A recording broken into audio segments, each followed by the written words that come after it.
Theophilus Nkitila says that the auction of elephants was not based on emotive arguments of animal rights and individuals, but rather on the collective involvement of communities and farmers in conservation.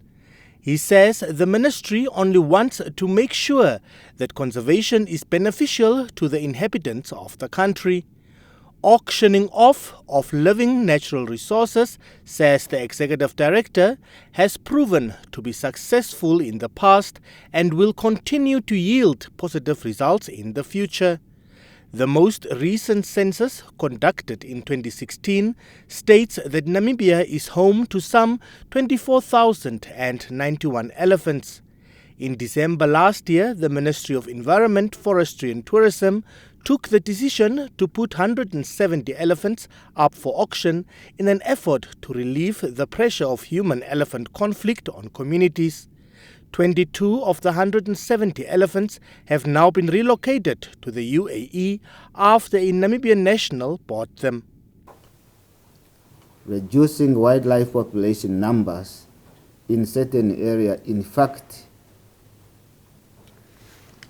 is a conservation tool and a conservation management strategy that has proven to be effective in Namibia, where we regularly translocate threatened and endangered animal species to other parts of Namibia as well as to other countries. According to law, Namibia can only export elephants to African graceland countries, and UAE is not on the African continent. The ED justifies. We have CITES authority, which is the ministry here in Namibia, and the sale of live elephants from Namibia was done under Article 3 of the CITES.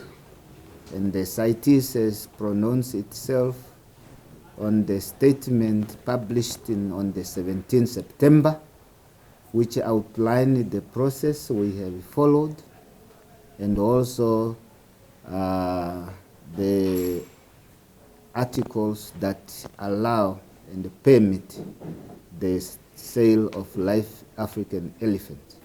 So I am not going to give you into details what does. I just refer you to that publicated article, of which we can make it available to you. Theophilus Nkitila further implored conservationists to follow developments in conservation in the country at all times to understand how and why some decisions are taken. Emil Seibeb, NBC News, Windhoek.